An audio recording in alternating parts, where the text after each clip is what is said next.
Hello दोस्तों, कैसे हैं आप सब। आप सभी का एक बार फिर से स्वागत है आपके अपने YouTube चैनल टूरोपीडिया हिंदी पर। दोस्तों, आज जिस जगह के बारे में हम आपको बताने जा रहे हैं वो भारत के एक बड़े स्टेट का सबसे पॉपुलर शहर है। इस शहर में एक ऐसा किला है जहां संगीत सम्राट तानसेन बैठकर गाना गाया करते थे। उन्होंने इस किले में इमली का एक ऐसा पेड़ लगाया जो किसी के भी गले को सुरीला कर सकता है। भारत के सबसे महंगे और बड़े महलों में से एक महल इसी शहर में है। इस शहर को संगीत की नगरी भी कहा जाता है और इसी शहर में ही आयोजित होता है Tansen music festival. Trade fair को देखने के साथ ही आप इस शहर में जाकर कर सकते हैं सबसे बेस्ट ट्रेडिशनल शॉपिंग। तो चलिए दोस्तों, अब आपके इंतजार को खत्म करते हुए हम बता देते हैं इस शहर के बारे में। इस शहर का नाम है ग्वालियर, जो भारत के सबसे बड़े राज्यों में से एक, मध्य प्रदेश का सबसे पॉपुलर शहर माना जाता है। तो देर किस बात की, अपना सीट बेल्ट बांध लीजिए अच्छे से और निकलते हैं ग्वालियर की शानदार सफर पर। ग्वालियर में रहने वाले लोगों की कुल पॉपुलेशन 14,75,000 के करीब है और आबादी के लिहाज से ग्वालियर भारत का 49वां सबसे बड़ा शहर है।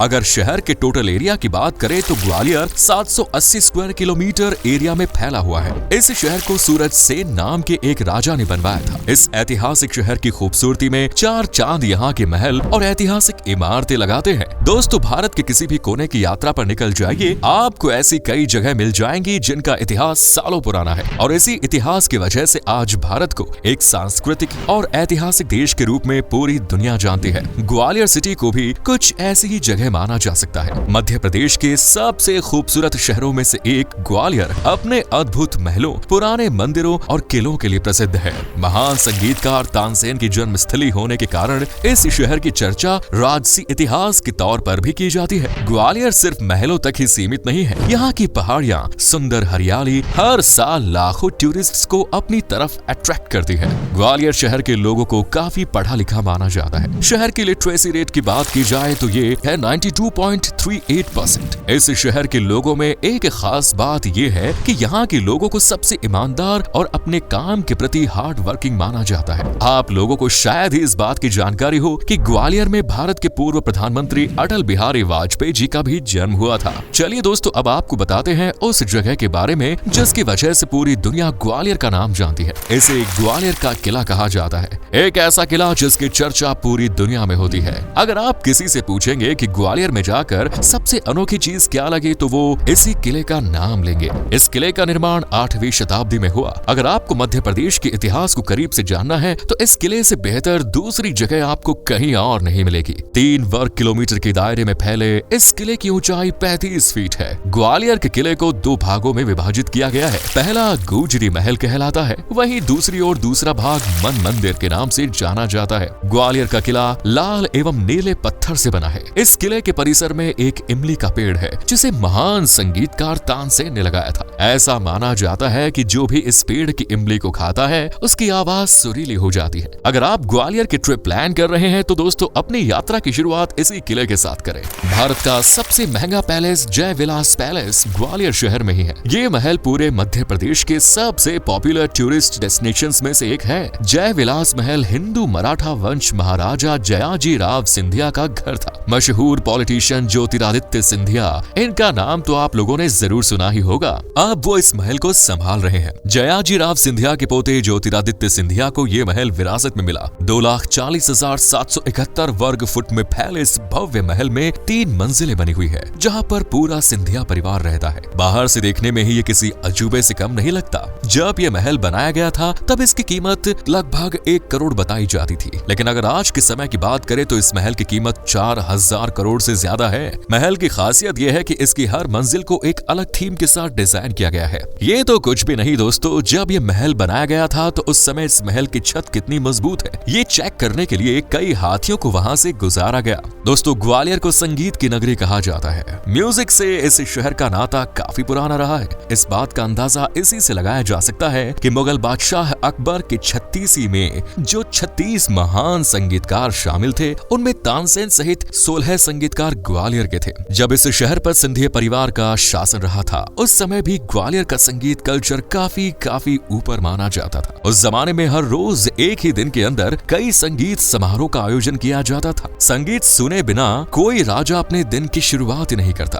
अगर आज भी ग्वालियर की गलियों में चले जाएं तो पुराने जमाने की संगीत परंपरा आज भी इस शहर और यहाँ रहने वाले लोगों के दिलों में जिंदा दिख जाएंगी। इसके साथ ही दोस्तों ग्वालियर में हर साल तानसेन म्यूजिक फेस्टिवल का आयोजन भी किया जाता है। ग्वालियर के संगीत घराने इस आयोजन में भाग लेकर दुनिया भर के नए और पुराने संगीतकारों को इस फेस्टिवल में शामिल होने का इनविटेशन देते हैं। तानसेन म्यूजिक फेस्टिवल का आयोजन हर साल दिसंबर के महीने में किया जाता है। इस फेस्टिवल की शुरुआत तानसेन की समाधि पर फूल चढ़ाकर उन्हें श्रद्धांजलि देने के साथ की जाती है। ये परंपरा पिछले 97 सालों से चली आ रही है। अगर आपको भी ग्वालियर जाने के बाद इस शहर के म्यूजिक कल्चर का हिस्सा बनना है तो आप बिना सोचे समझे दिसंबर के महीने में ग्वालियर जाकर यहाँ होने वाले इस तानसेन म्यूजिक फेस्टिवल का हिस्सा बन सकते हैं और यहाँ की संस्कृति के बारे में और अच्छे से जान सकते हैं। ग्वालियर में हर साल लगने वाले ट्रेड फेयर को दुनिया के सबसे बड़े और प्रसिद्ध ट्रेड फेयर में गिना जाता है। इसके साथ ही इसे भारत के सबसे रंगीन मेलों में से एक के रूप में जाना जाता है। ये मेला पूरे मध्य प्रदेश का सबसे बड़ा व्यापार मेला है, जहां आपको मध्य भारत की संस्कृति की सबसे बेहतर झलक देखने को मिलेगी। जनवरी के दूसरे हफ्ते से लेकर फरवरी के महीने तक चलने वाले इस ट्रेड फेयर का हिस्सा बनने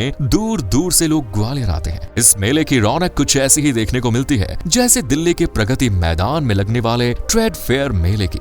इतना ही नहीं दोस्तों, हर साल मध्य प्रदेश की सरकार टूरिज्म को बढ़ावा देने और इस मेले के आयोजन को सफल बनाने के लिए ऑटोमोबाइल्स आइटम्स पर सीधा 50% की छूट दे देती है, ताकि ज्यादा से ज्यादा लोग इस मेले का पार्ट बनकर ग्वालियर ट्रेड फेयर को सफल बना सके। दोस्तों, अगर आपको मध्य प्रदेश के कल्चर से प्यार है और आप ग्वालियर के साथ इस स्टेट से जुड़ी कुछ यादों को हमेशा अपने साथ रखना चाहते हैं तो ग्वालियर की ट्रेडिशनल शॉपिंग का पार्ट आप जरूर बनिए। अकेले इस शहर में आपको पूरे मध्य प्रदेश की संस्कृति से जुड़ी चीजें देखने को मिल जाएंगी। पाटनकर बाजार में और लश्कर के पास विभिन्न दुकानें हैं जहां से आप काफी कुछ ऐसा खरीद सकते हैं जो सिर्फ आपको मध्य प्रदेश में ही मिलेगा।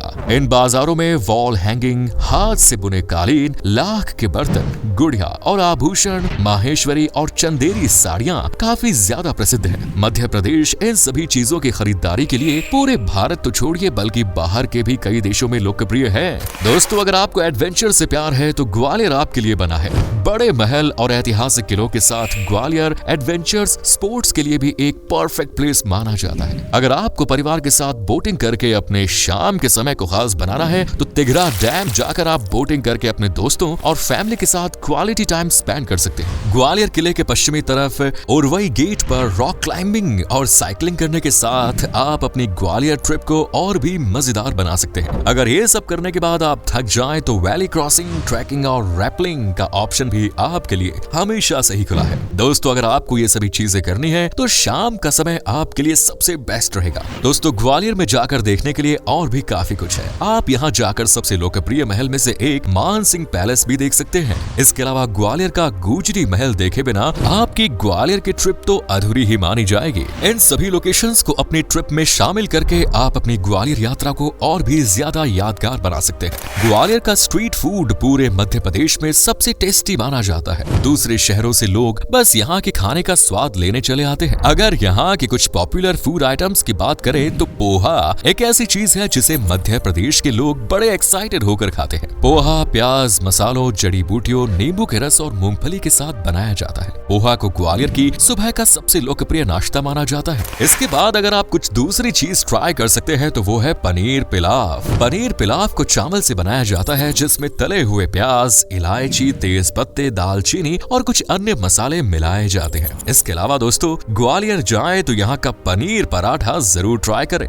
ग्वालियर के इस पराठे का कोई जवाब ही नहीं। तो चलिए दोस्तों, आपको बताते हैं कि आप ग्वालियर कैसे पहुंच सकते हैं। ग्वालियर शहर में एयरपोर्ट, रेलवे स्टेशन और बस स्टैंड ये तीनों ही सर्विस आपको आसानी से मिल जाएंगे। यहाँ का सबसे करीबी एयरपोर्ट ग्वालियर एयरपोर्ट है जो मुख्य शहर से करीब 11 किलोमीटर की दूरी पर स्थित है। आप किसी भी स्टेट से ग्वालियर के लिए डायरेक्ट फ्लाइट ले सकते हैं। ग्वालियर का सबसे बड़ा रेलवे स्टेशन ग्वालियर जंक्शन है जो शहर से मात्र 800 मीटर की दूरी पर स्थित है और इस दूरी को आप चाहे तो वॉक करके भी कंप्लीट कर सकते हैं। अगर इन तीनों ही चीजों से ग्वालियर नहीं जाना चाहते तो आपके लिए टैक्सी का ऑप्शन भी खुला है। आप अपनी प्राइवेट टैक्सी हायर करके ग्वालियर सिटी तक आसानी से बाय रोड पहुंच सकते हैं। ग्वालियर ज्यादा महंगा शहर नहीं है। आप अपने बजट के साथ इस शहर को एक्सप्लोर कर सकते हैं। ग्वालियर घूमने का 3 दिनों का आपका खर्चा 30 से 35 हजार रुपयों तक आ जाएगा। इस बजट में आप पूरे ग्वालियर सिटी को अच्छे से एक्सप्लोर कर सकते हैं और आपकी ग्वालियर की ट्रिप साबित होगी एक मेमोरेबल ट्रिप। तो दोस्तों, ये था भारत के सबसे ऐतिहासिक शहरों में शुमार ग्वालियर। आप में से अगर कोई है ग्वालियर या फिर मध्य प्रदेश से, तो हमें कमेंट्स में जरूर बताएं। आपको ग्वालियर की कौन सी चीज सबसे खास लगी, ये भी जरूर बताएं। अगर आपको हमारी आज की वीडियो पसंद आई तो इसे लाइक और शेयर करना बिल्कुल ना भूलें, ताकि हम आपके लिए ऐसे इंटरेस्टिंग वीडियोस लेकर आते रहें। आज की वीडियो में बस इतना ही।